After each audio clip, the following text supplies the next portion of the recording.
What is going on, guys? Hope you're all good. Some of you may have realised I'm not a DJ, but I'm doing a DJ video. The world is a crazy place. But yeah, to the point, somebody sent me a comment saying, you know, can you do a tutorial on like basic scratch techniques? So that's coming up. So one thing that you're going to need if you want to do scratching and stuff is obviously a scratch record. You can get them off anywhere. I've got this one from R.E.C Rough Tone. And it's basically just got classic sounds and stuff that I'm sure you've heard with scratching all over the place. So here we've got the R sound, which is what I'm going to be using for this video. And then you can also get vocal stuff. So I think there's like a few, you know, like that. But the R sound is probably the most recognised, and it's the easiest to use because I've put these marks on it so you can see that it takes up about 2/3 from here to here.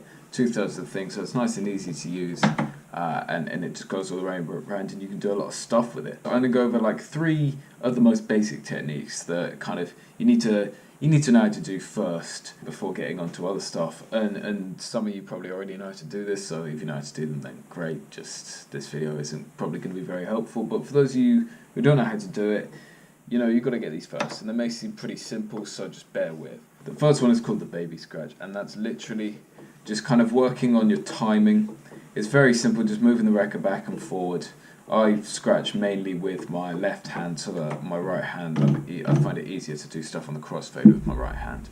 Although I am better at tears and stuff on my right hand, because I find it easier to move my right hand, but I got pretty good on the left hand of like moving it quickly and stuff, so it all works out. So the baby scratch, it's obviously just this.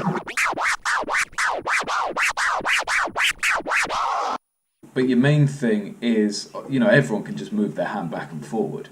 But your main thing is kind of just working on your timing and stuff. So maybe try it with 2 different hands. So here's the left. All you got to do, so no crossfader, just keep it open. All you got to do is just...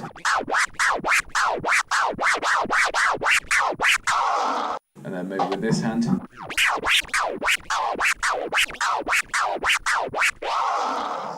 So, you know, if you're working on timing and stuff, you can maybe do it to a beat. So I've got this beat loaded up here.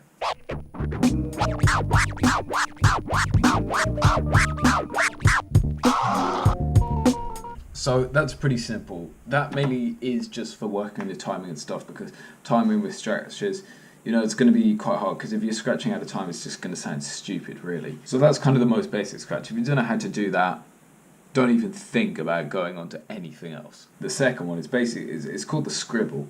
And basically, it's like the baby scratch, but you're kind of going about, you know, 2 or 3 times as fast. So you can kind of, it's just like that. It's kind of just fast. Like that. And you can just fill it in loads of places. So with the baby scratch, it kind of... like that. You know, you can fill it in the middle. It's really cool to just, it's very simple because it's just moving your hand faster, and you know, as long as you've put it in the right times and stuff, it sounds cool. It's just cool to switch stuff up and also, you know, show people that you can move your hand that fast and stuff.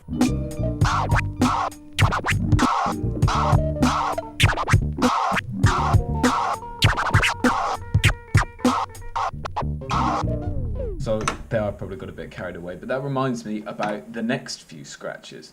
So we've done baby scratch and Scribble. The baby scratch is obviously the most simple. The Scribble is kind of just the same thing but faster. The next one is now incorporating the crossfader. And this is probably the most basic one that you can do with the crossfader. So it's called the forward scratch. And basically it's what I was just doing there. All you want to do is just have your thumb, obviously if you're using it the normal way, not hamster. So if you are doing hamster, you'd obviously use your thumb to tap it, but I'm doing it just normal. You put your thumb on one side, and you kind of just tap to kind of open it. So, you know, when you want the sound to play, just think of it, just tap it, you know, like a bit of a button, just, or you can use 2 fingers, sometimes I do that to get it a bit stronger. You just kind of tap it, you know, and it's easier to tap in time. So, you know, if the beat's 4/4, you can just go 1, 2, 3, 4, and then maybe open it to do a cool thing at the end. So what we need to then do, and it's also stabs, so forward scratches or stabs and stuff. Stabs the same thing. You just go. You just kind of let the record go, let the turntable do the work, and then you just pull it back. And because you've tapped it and not like actually moved your hand, your thumb pings it back just normally. So I don't even have to think about pulling it back because my thumb's just kind of, my weight of the thumb is just on the crossfader and close it normally.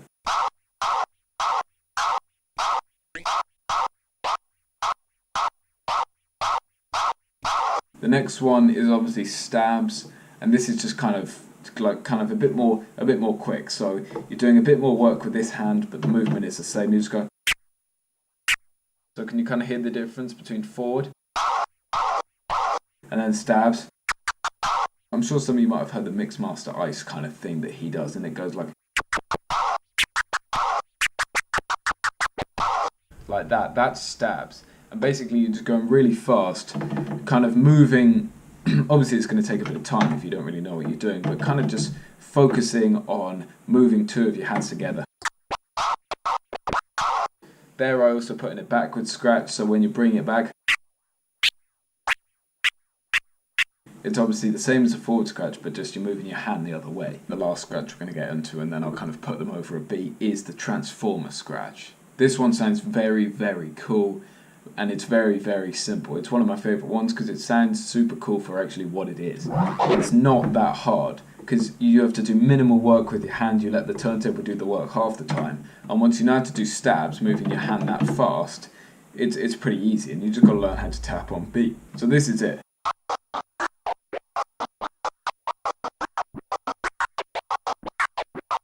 You can get faster and stuff. You basically just tap your hand as the record goes. So here, I'm not doing any work with this hand. It's only when you pull it back, and it's just quite easy. So you might need to get, if you're not that good with timing, you might need to get used to kind of.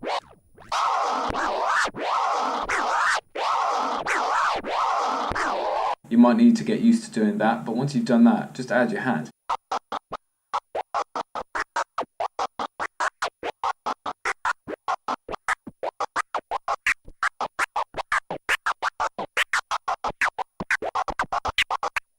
So that's cool. You can also, you don't have to do it 4/4 and stuff. You can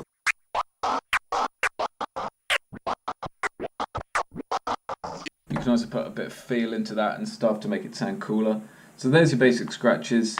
Obviously, crossfader scratches sound cool because they're more complicated, but just start with the baby scratch and scribble and stuff. So like that, and you should be on your way. So let's put that over a beat.